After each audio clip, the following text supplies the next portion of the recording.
Salamat po sa prayer. Pakahalaga po ng prayer para sa inyong pastor, sa mga mangangaral ng salita ng Panginoon dahil we know that we are always in battle kapag nagpe-prepare po ng Word of God. So good morning po, mapagpalang umaga sa bawat isa sa atin. So batiin po natin ang ating mga katabi na magandang umaga sa iyo, kapatid.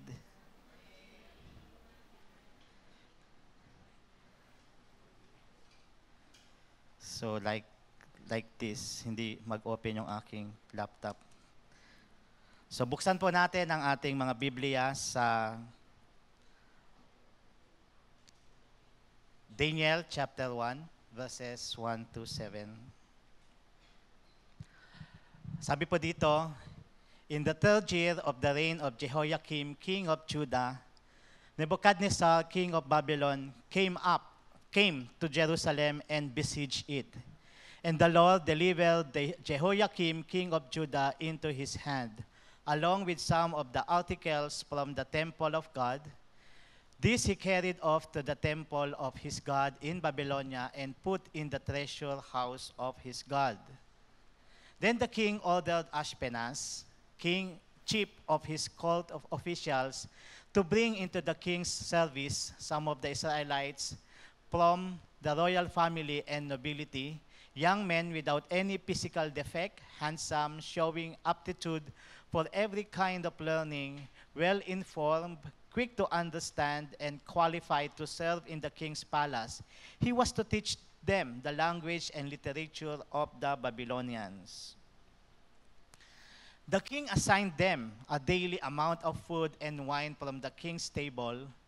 They were to be trained for 3 years, and after that they were to enter the king's service. Among those who were chosen were some from Judah, Daniel, Hananiah, Mishael, and Azariah. And in verse 7, the chief official gave them new names. To Daniel, the name Belteshazzar; to Hananiah, Shadrach; to Mishael, Meshach; and to Azariah, Abednego. Lord God, we know that you are holy, you are great, and kulang, Panginoon, ang aming kaalaman, kakayanan to really grasp your thought. So that's why, Lord God, nais po naming hilingin ang patnubay ng banal na Espiritu for us to be able to understand, see your message for us this morning. To you we entrust our topic for today about the kingdom of God. And help us, Lord God, to be open-minded and willing to accept whatever message na iyong pong ipapadala sa amin ngayong umagang ito. Ito pong aming dalangin sa pangalan ng aming Panginoong Jesus. Amen. Meron po tayong isang question na nais nating itanong sa bawat isa ngayong umagang ito. Naniniwala ka ba na ikaw ay isa na sa mga kabilang sa kaharian ng Diyos? Amen. Diba? Naniniwala po ba tayo na tayo ay mga mananampalataya ng Diyos, lahat ng mga Kristiyano ay kabilang sa pinaghaharian ng Diyos? Ang isa pa pong tanong na nais nating pagmuni-munihan is, paano ba natin masasabi? Paano ba natin malalaman that a person is in the kingdom of God? Ano yung indicator that he belongs to the kingdom of God? So, in the ministry of Jesus, the topic about the kingdom of God plays an integral part. Sa tunayan nga po, in the gospel, in the English Standard Version translation, na mention ang salitang kingdom ng 126 times. That is how important the topic or the theme of the kingdom of God in the ministry of Jesus.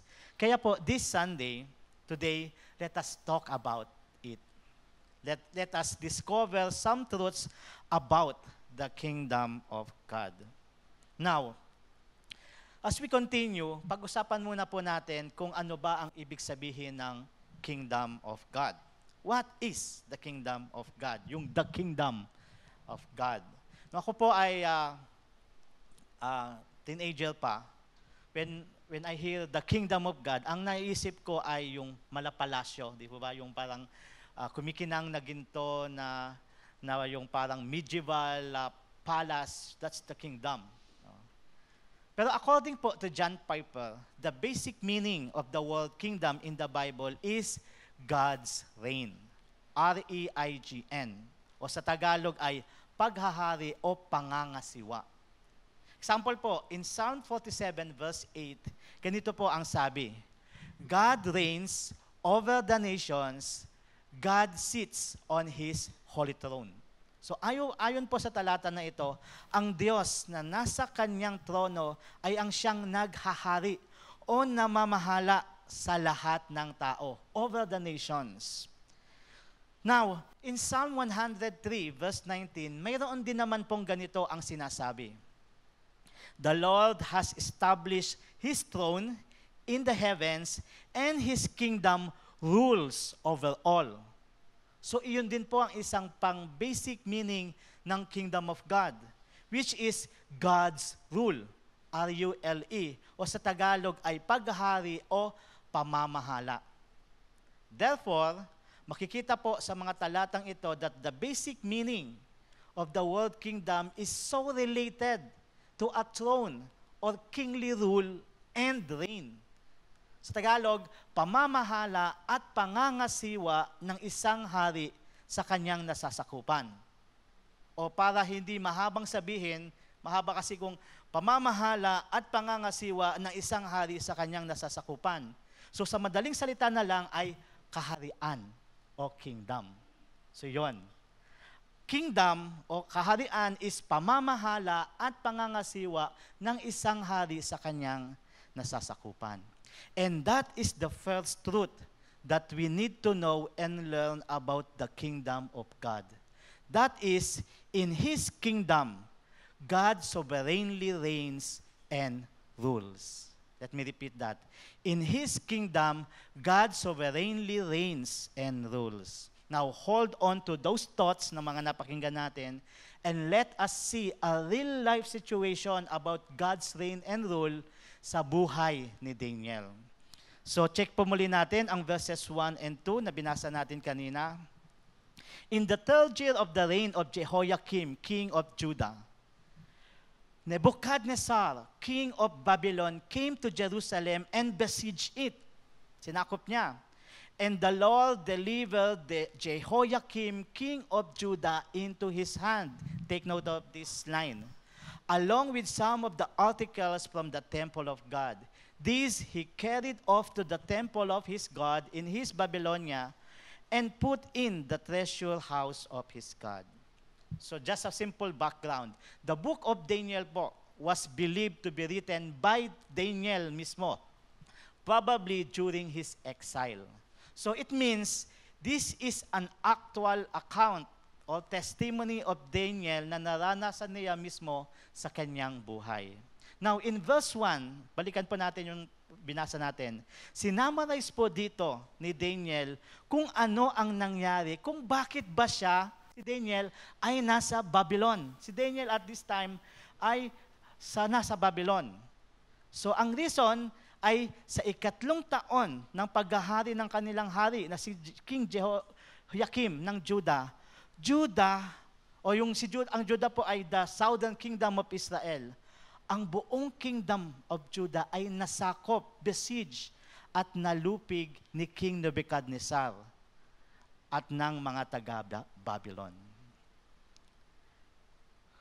So, matapos silang masakop, ang piling mga taga-Juda ay sapilitang dinala naman sa Babylon to be exiled there. At sa mga napiling taga-Juda, kabilang nga po doon sina Daniel at ang kanyang tatlong mga kaibigan na napangalanan na sina Hananiah, Mishael at Azariah. Now, If you are a Bible reader, pero ang nababasa mo pa lang po ay from Genesis to Joshua or even until sa book of Judges and Ruth, then for whatever reason, naisipan mong basahin na ang book of Daniel. Tumalon ka at naisip mo, basahin ko naman nga ang book of Daniel. So sa iyong pagbabasa, sa introduction pa lang, magtataka ka na. Bakit ganito na ang nangyari sa Israel? Hindi ba God was with them? Sa nabasa mo even sa Joshua, God was with them and He was the one who rules them.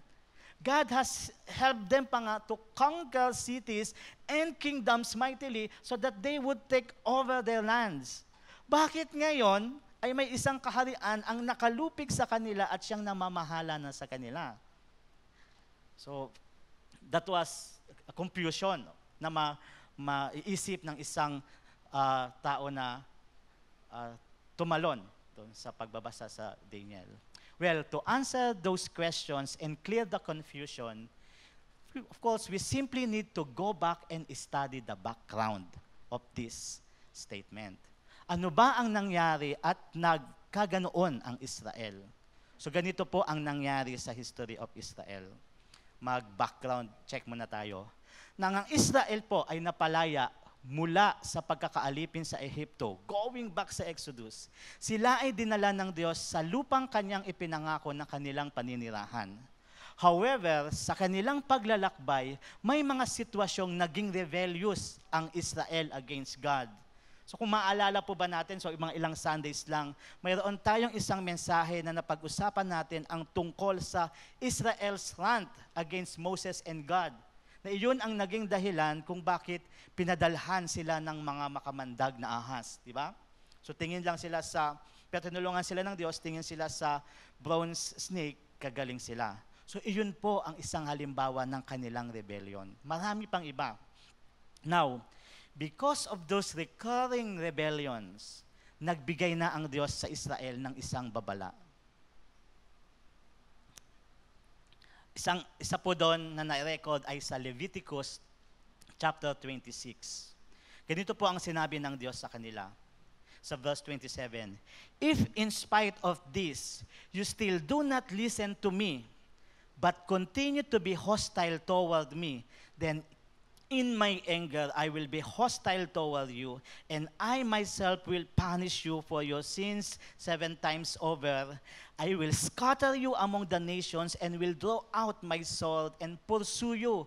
Your land will be laid waste and your cities will lie in ruins." So ganito raw ang mangyayari sa Israel kung patuloy silang magmamatigas sa Diyos at magre-rebelde. Now, despite this warning, at kahit na matagumpay nilang nakamit ang lupang ipinangako ng Diyos para sa kanila through the leadership of Joshua, na natiling matigas ang ulo ng buong Israel. They even demanded to have a king, so be a kingdom. Sa 1 Samuel, even though theocratic country na sila, o ibig sabihin, isang bansa na ang Diyos ang mismong hari nila, ang Diyos ang king nila. Pero ang sabi nila, we want a king. Pinakinggan naman po sila ng Diyos at binigyan sila ng hari. Nagsimula iyon kay King Saul, na pumalpak ang kanyang paghahari sapagkat hindi siya naging tapat sa Diyos. Then pinalitan siya ni David, na sinundan naman ni Solomon. During their times, doon na na-establish ng tuluyan ang Kingdom of Israel, kasama na ang mayamang pagpapala sa kanila ng Diyos. However, sadly and tragically, ang mga sumunod na hari ay hindi na naman naging tapat sa Diyos. At dahil na rin sa kasakiman sa kapangyarihan ng sumunod na hari, naging divided kingdom na ang Israel. Think 1 King o 2 Kings yon. Isang northern kingdom, the kingdom of Israel, at isang southern kingdom, the kingdom of Judah. Now, all throughout the history of the northern kingdom, halos lahat ng naging hari nila ay wicked and evil kings. Sila ay mga haring hindi kumilala at rumespeto sa Diyos bilang Panginoon nila. Ganun pa man, patuloy pa rin pinapadalhan sila ng Diyos ng mga prophets. Kaya lumitaw po ang mga prophets sa time na yon. Gusto ng Diyos na ipaalam sa kanila yung kanilang covenant with Him. Ipaalala sa kanila na, I will bless you if you will remain my people and just serve me and you will be protected by me. So yun po yung mga things na ginagawa ng Northern Kingdom. Sa kabilang banda naman po, karamihan naman sa mga naging hari sa Southern Kingdom, sa Judah, ay naghari righteously. Pero inconsistent nga lang po. At hindi lahat sa kanila. Pero majority of them righteous kingship ang ginawa nila. So may ilan pa rin naman kasing naghari sa Judah na nagkaroon ng rebellious acts against the will of God. So, because of that, God had finally decided He would execute na ang babala na sinabi niya sa Israel that if they would continue to not listen and be hostile toward Him, He would send them into exile. At iyon nga po ang nangyari. Basahin natin ang detalyadong account sa 2 Chronicles 36, 15 to 17. The Lord, the God of their ancestors, sent word to them through His messengers again and again. Ang daming mga prophets. Because He had pity on His people and on His dwelling place. But they mocked God's messengers, despised His words, and scoffed at His prophets until the wrath of God was aroused against His people and there was no remedy. He brought up against them the king of the Babylonians, who killed their young men with the sword in the sanctuary, and did not spare young men or young women, the elderly or the infirm. God gave them all into the hands of Nebuchadnezzar. So ayon po dito, that's the background. Ginamit ng Diyos ang isang makapangyarihang hari, si King Nebuchadnezzar, kasama ang kanyang kaharian, ang Babylon, upang ipasakop ang chosen nation niyang Israel to punish and discipline them for their rebellious actions against Him. At yun nga po yung binabanggit ni Daniel dito sa chapter 1, verse 2 ng ating text. And the Lord delivered Jehoiakim, king of Judah, into his hand. Ang simpleng pananalita na ito ni Daniel, napakalawak ng nilalaman. Ginamit ng Diyos ang nagiging powerhouse kingdom na Babylon sa time na iyon to execute the punishment of Israel. Nagsilbing rod or sword ni God si King Nebuchadnezzar. Nakita ba natin doon, mga kapatid, kung gaano ka-sovereign ang Diyos sa kanyang pangangasiwa at pamamahala? In His kingdom, God reigns and rules. He can use anything or anyone to convey His will and plan. Kung iisipin po, ang gusto naman talaga ng Diyos para sa buong Israel is for them to witness the grandeur of His glory and also to experience the full measure of His blessings. Pero patuloy pa rin ang Israel sa paglayo at pagrebelde sa kanila. Hindi po nila makikita ang grandeur, ang greatness ng glory ng God if ang kanilang isip ay napupunta pa rin sa paggawa ng mali.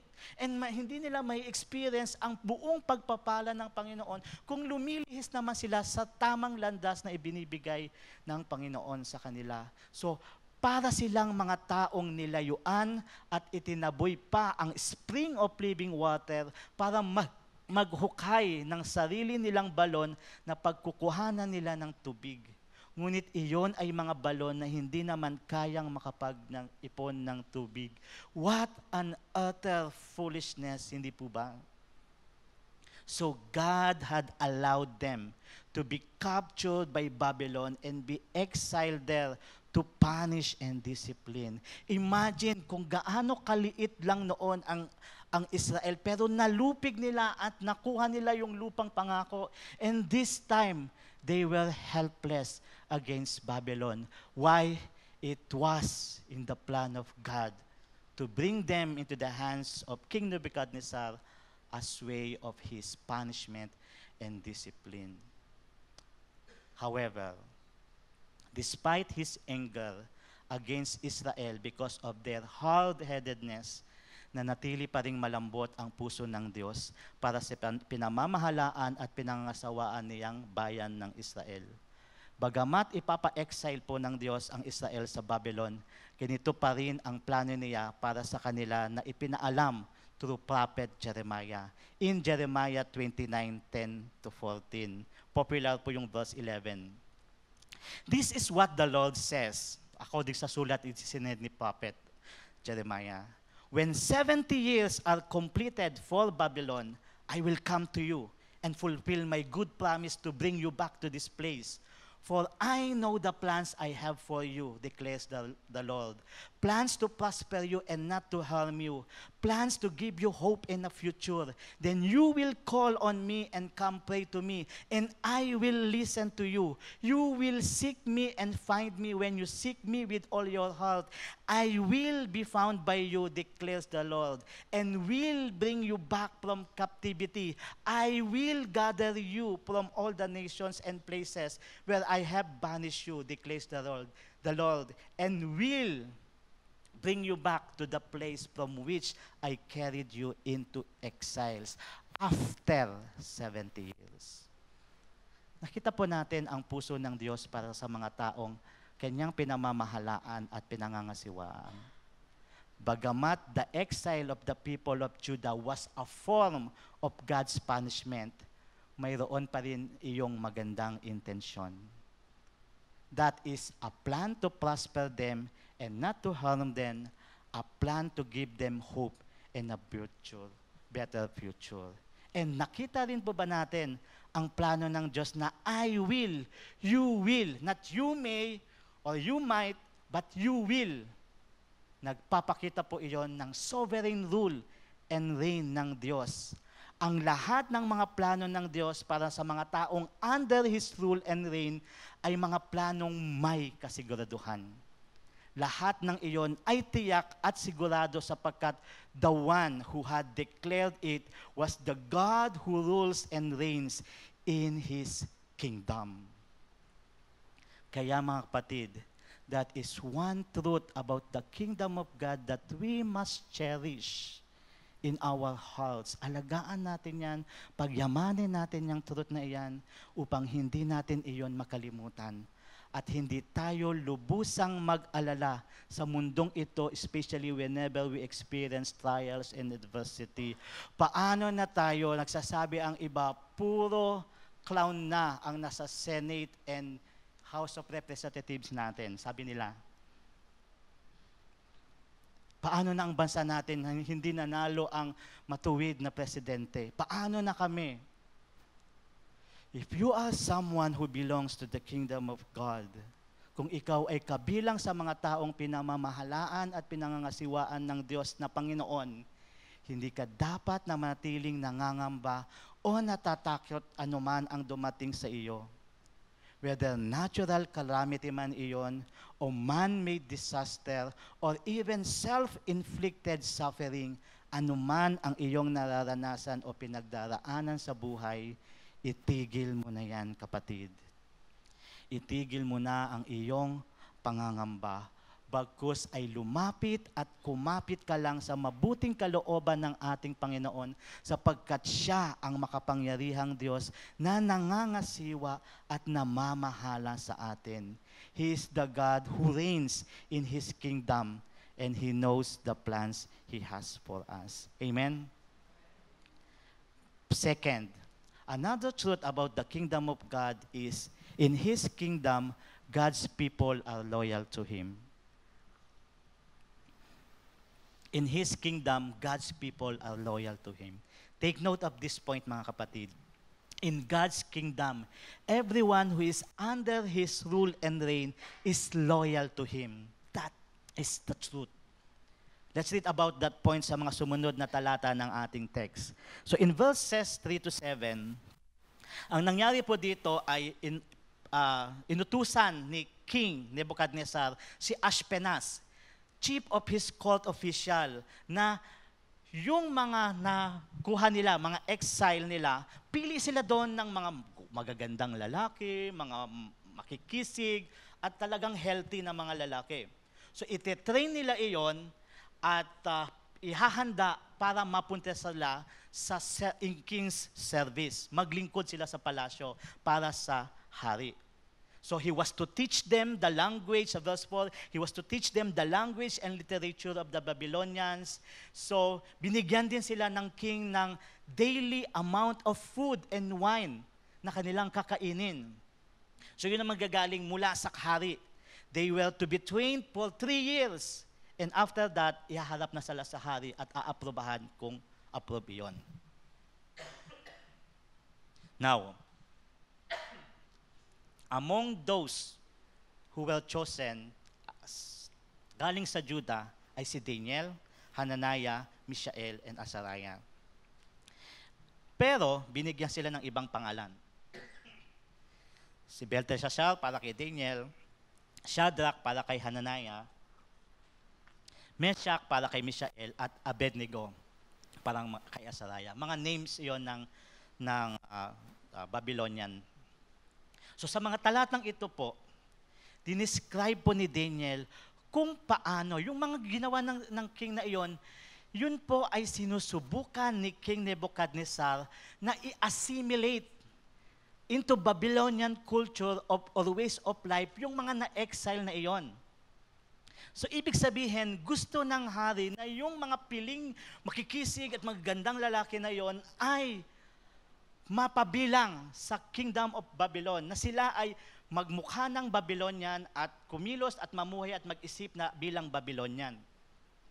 Political strategy po ito ng mga mananakop upang ang mga conquered and exiled people sa kanilang kaharian ay mas madali nilang pamamahalaan, at kapag sila so assimilated na into culture of Babylon and ways of life, madali na para doon sa mga tao na iyon na pati yung kanilang mga kababayan ay maging parang Babylonian na. Daniel was aware of that plan ng king of Babylon to obliterate, kitilin, ang religious and cultural identity ng mga taga-Juda. So what did Daniel do? In verses 8 to 13, ganito po ang nangyari. But Daniel resolved not to defile himself with the royal food and wine, and he asked the chief official for permission not to defile himself this way.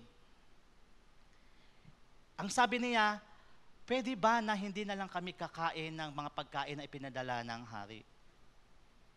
Nag-alala yung namamahala sa kanila. Sabi niya, kung hahayaan ko kayo, baka ako naman ang mapasama. Kasi kapag nakita ng hari na hindi naman kayo kumisig at mas nag-bulky, ako, pupugutan naman ako ng ulo. In verse 11, Daniel then said to the guard, whom the chief official had appointed over Daniel, Hananiah, Mishael, and Azariah, please, test your servants for 10 days. Give us nothing but vegetables to eat and water to drink. Then compare us. Tignan nyo kung gaano kami, kung ano ang body build namin kumpara doon sa mga kumain ng pagkain ng hari. Sa sitwasyon po na ito, makikita natin that although Daniel was physically in the kingdom of Babylon, his heart and mind was still under the rulership and reign of God, who owns the people of Judah. Ang Diyos na kanilang Panginoon pa rin ang namamahala at nangangasiwa even sa kalooban at kagustuhan ni Daniel. Yun po yung malinaw na nakita natin dito sa conversation na ito ni Daniel at ng official. Daniel and his friends decided to resist the assimilation and made a resolve not to defile, hindi nila dumihan ang sarili nila with the king's food and drinks. Take note, hindi lamang po ito basta pag-ayaw sa pagkain ng karne ng hayop at pag-inom ng alak, kundi isang paninindigan na mapanatili ang kanilang identity as people who belong to the kingdom of God and not to the kingdom of Babylon. That is loyalty. Hindi po ba? A person who belongs to the kingdom of God, anuman ang mangyari sa buhay niya, even there is a time of falling down and defeat, hindi niya hahayaan na mawala ang kanyang dedication and identification para sa Panginoong Diyos at bilang pinaghaharian ng Panginoong Diyos. Mga kapatid, alam niyo po ba na sa araw-araw ay sinusubok ang ating loyalty sa Panginoong Diyos? Sa araw-araw tayo ay nasusubok sa kung paano ba tayo nananatiling loyal and dedicated sa Panginoon. Kapag tayo ay nasa trabaho o nasa eskwelahan o kasama ang ating mga barkada o kaibigan o saan man tayo tumungo. Paano ba tayo naninindigan kapag may mga taong hinihikayat tayo na sumali sa kanilang gawaing hindi na nasasakop ng pamamahala at pangangasiwa ng Diyos? Always remember, mga kapatid, that in every sinful act, there is no reign and rule of God that is present there to a certain extent. Therefore, since that is the case, sinning is a total rebellion against the will of God. There is no small sin or big sin. Lahat ng iyon ay total rebellion against the will of God. Because sa pagkakasala na iyon, hindi nakikita ang paghahari, ang pangangasiwa at pamamahala ng Diyos sa tao na iyon. Dahil hindi siya ibubulid ng Diyos sa pagkakasala. At kung dumating man po, kapatid, ang conviction ng Diyos sa iyo through the Holy Spirit bilang kanyang pamamahala at pangangasiwa sa iyo, and it told you, the conviction told you that what you were doing is already wrong and sinful, stop doing that thing and dare not to continue. Huwag nang makipag-justify pa sa mind mo. Stop it. Instead, stay loyal to the Lord your God. Gaya nga po ni Daniel na nanindigang hindi nila hahayaang mahuli sila sa patibong ng hari and be tempted by the Babylonian culture through the luxurious food and drink na araw-araw ay ibibigay sa kanila. That is how solid ang loyalty ng Diyos, ang loyalty sa Diyos nila Daniel at ng kanyang tatlong kaibigan. Alam niyo po ba that it requires wisdom talaga and deep loyalty and dedication sa Panginoon to really see na hindi iyon isang simpleng pagkain lang. Hindi lang iyon simpleng everyday kakain sila ng pagkain ng hari. Kung hindi iyon ay parang, yun nga, ma-assimilate na sila sa kultura ng Babylon. Kaya iningatan nila Daniel na hindi mangyari iyon sa kanila. Upang hindi sila tuluyang matukso sa karangyaan sa Babylon, ginamit nila ang kanilang distinctive diet, ang pagkain ng mga gulay at pag-inom ng simpleng tubig.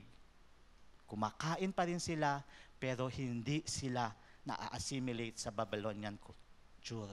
Sa ganoong pamamaraan, take note of this, sa ganoong pamamaraan, patuloy nilang mapapaalalahanan ang kanilang sarili even in that time of trial na sila ay mga exiled people of God in a foreign land lamang. At ang Diyos pa rin ang kanilang Panginoon na nangangasiwa at namamahala sa kanila. Time would come din kasi, after exactly 70 years, babawiin din sila ng Diyos doon. And if that time would finally come, ayaw nila na matagpuan sila ng kanilang Panginoon na defiled, stained, and tainted by the Babylonian culture. Instead na full of wound sila because of the battle na ginawa nila to fight against, hindi sila mapabilang sa ibang kaharian. Malugod pa rin silang haharap sa Panginoon, even though struggling and grasping for their faith. Lord, I remained loyal and faithful to you. Finally, you have come. Would you want to have that experience, mga kapatid? Stay loyal to the Lord. No matter how painful to be faithful to the Lord, stay loyal sa Panginoon. Have that wound. Have that pain inside of yours. Just remain loyal to your Lord. He will come to you and save you anumang struggles o kahirapan na pinagdaranasan mo. Oh, how lovely and sweet that kind of loyalty na naipamalas nila Daniel, hindi ba mga kapatid? At bilang mga taong pinaghaharian ng Diyos, that is the kind of loyalty that we should desire to have for God din. Hindi ba? May halong tulad natin ang desire na iyon, gaya ng isang mangangalakal na noon ay naghanap ng mamahaling perlas. Nang makita niya ang perlas na napakahalaga, umuwi siya at ipinagbili ang lahat ng ari-arian niya at binili ang perlas na iyon. Can you imagine that, mga kapatid? Ang lahat ng ari-arian niya, kapalit ng nag-iisa ngunit napakahalaga na perlas. Para sa kanya, you can have everything I own. Just give me that precious pearl. And do you know what does that pearl represent, kapatid? It represents the kingdom of God. You can have everything. Just give me the kingdom of God. Kapag ang isang tao ay nabuksan na ang paningin at nakita na niya ang kahalagahan ng pagiging kabilang sa mga pinaghaharian ng Diyos, gaya ni Daniel, hindi na niya hakayaan pa na ang sinuman o anumang kaharian ay manakop pa sa puso at buhay niya sapagkat mayroon nang naghahari sa kanya. Iyon ay wala ng iba kundi ang Diyos na Panginoon ng buhay niya. I only have one King, God, and my Jesus. He rules me and He reigns me. He reigns on me. Because again, the truth is, in the kingdom of God, God's people are loyal to Him. Panghuli po, ang pangatlong katotohanan tungkol sa kingdom of God ay ito. In His kingdom, God promotes His people for His glory. God promotes His people for His glory. In verses 15 to 17, ganito naman po ang sumunod na pangyayari.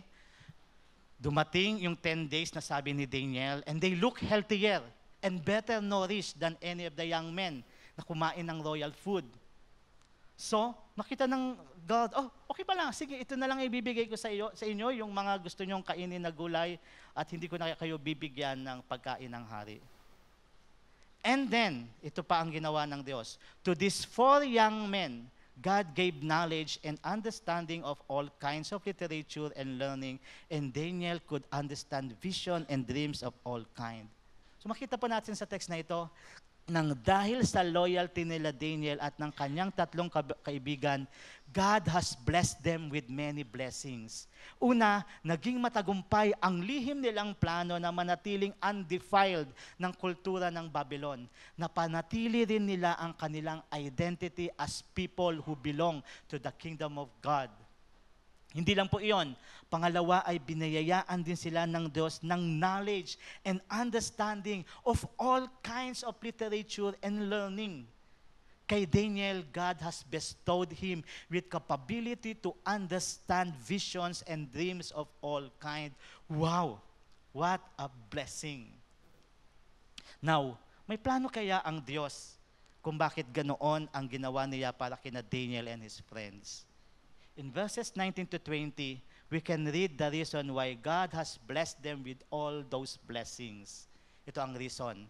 The king talked with them, hinarap na sila, and he found none equal to Daniel, Hananiah, Mishael, and Azariah. So they entered the king's service. That's a wonderful, the good news. In every matter of wisdom and understanding about which the king questioned them, he found them 10 times better than all the magicians and enchanters in his whole kingdom. That's it. That's the purpose. That's the plan. Binayayaan sila ng Diyos. Binayayaan ng Diyos sina Daniel at ang 3 pa niyang mga kaibigan ng walang kaparis at kapantay na karunungan, kahangahangang mga katalinuhan at kakayahan, sapagkat ang plano at kalooban ng Diyos ay makapasok sina Daniel, in king's service. In that way, makakapasok din ang pamamahala at pangangasiwa ng Diyos through His loyal people, Daniel and others, even sa powerhouse kingdom of Babylon. Kung baga, parang mga secret agent sila doon, na ang purpose nila para silang mga exile, pero ang purpose pala, kubkubin din ang powerhouse of Babylon. Nakita ba natin, mga kapatid, kung gaano kadakila ang karunungan ng Diyos sa ginawa niyang ito? The exile of Judah was a punishment against them. Yet, it was also a blessing para sa mga loyal sa Diyos. Dahil sila ang magiging agent of the Lord's rule and reign over there. And look at what they had done to King Nebuchadnezzar. As you read the book of Daniel further, nakita ng King of Babylon kung paanong bagamat itinapon sa apoy sina Hananiah, Mishael at Azariah, hindi sila natupok ng apoy. That is because God was with them. Kabilang sila sa pinamamahalaan at pinangangasiwaan ng makapangyarihang Diyos, so nothing could ever harm them kahit man ang pinaigting na fiery furnace. At sa kahuli-hulian, hindi lamang po iyon, marami pa. At sa kahuli-hulihan, nagkaroon din ng change of heart si King Nebuchadnezzar about his perception kung sino ba ang tunay na hari na makapangyarihan sa lahat. Ang powerful King Nebuchadnezzar na nag-conquer ng maraming bansa ay nagkaroon ng idea sino ang pinakamakapangyarihang hari sa lahat.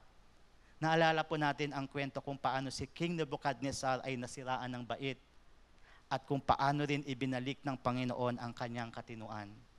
Ganito po ang naging testimony niya ni King Nebuchadnezzar about the kingdom of God after his recovery. Sa Daniel 4:34-35. Ang sabi dito, at the end of that time, so parang king, tawag doon, letter ng king, I, Nebuchadnezzar, raised my eyes toward heaven, and my sanity was restored. Then I praised the Most High. I honored and glorified Him who lives forever. His dominion is an eternal dominion. His kingdom endures from generation to generation. All the peoples of the earth are regarded as nothing, including Him. He does as He pleases with the powers of heaven and the peoples of the earth. No one can hold back His hand or say to Him, what have you done? Mga kapatid, always remember this. When God made a plan for you, and each one of us who are in His kingdom, His plan is to establish and promote you saan ka man niya ilalagay. Ang gagawin lang niya is to make you so much loyal that nothing will ever defile you. Nothing will doubt you that you belong to the kingdom of God. Hindi ka ma-recognize na kabilang sa kung anumang mga nagahari sa mundong ito, but pinagaharian ng Diyos. And the purpose for that is so that He would be honored, praised, and magnified through you. Kapatid, what great ability did God give you? What skills do you have that you can do best? What are you capable of doing better than others? Kung hahayaan mo lang na mapamahalaan at mapangasiwaan ka ng Panginoong Diyos, makakaasa ka na gaya ni Daniel, magiging pagpapala ka rin ng Diyos saan ka man niya ilagay. You will be God's agent of rule and reign that gives honor and glory to His name, kahit na ang pinakamakapangyarihang tao ay magpapakumbaba sa Diyos mo na namamahala at nangangasiwa sa iyo. Ang tanong lang, mga kapatid, bago tayo magtapos ay, which kingdom would you be in? Which kingdom would you be in? Would you be in the kingdom of Would you be in the kingdom of God to be ruled and reigned by Him? Or would you be in the kingdom of this world that continues to live in captivity and darkness? But if you would want to be in the kingdom of God, my dear brethren, may ilang mga katotohanang dapat mong tatandaan at tatanggapin. In His kingdom, God rules and reigns. Not you, not your work or school, nor even your loved ones. It is God. Pangalawa, in God's kingdom, His people are loyal to Him. Not to anybody else or anything, anyone, but only to God. And in His kingdom, God promotes His people for His glory. Not for your own glory or personal gain or popularity, but all for the glory of God. Salamat po. God bless us all. Sumaatin nawa ang pamamahala at pangangasiwa ng ating Hari at Panginoon na si Jesus.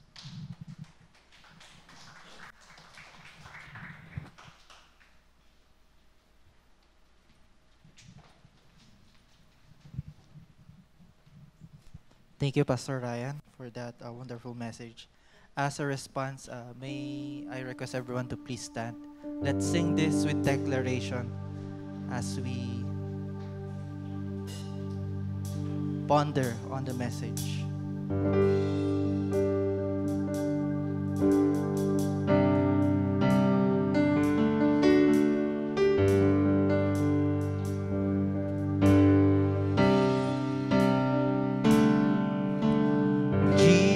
Jesus, we enthrone you. We proclaim you are King. Standing here in the midst of us, we raise you up with our praise. And as we worship, build the throne. And as we worship, build the throne. And as we worship, build the throne. Come, Lord Jesus, and take your place.